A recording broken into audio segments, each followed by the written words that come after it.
హనుమకొండ జిల్లాలోని Dharmasagar reservoir north south canal ద్వారా నీటిని విడుదల చేశారు ఎమ్మెల్యేలు తాటికొండ రాజయ్య, ఆరూరి రమేష్.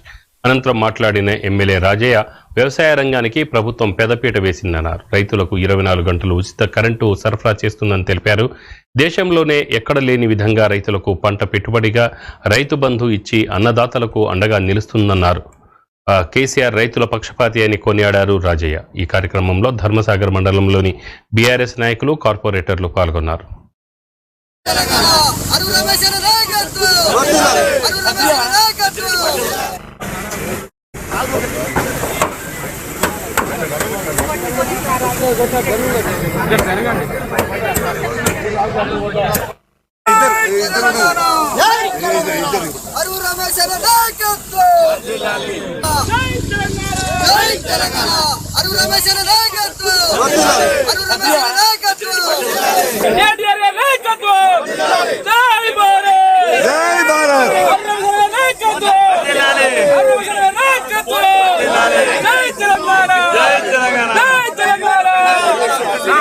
చరిత్రలో కాదు, ప్రపంచ చరిత్రలో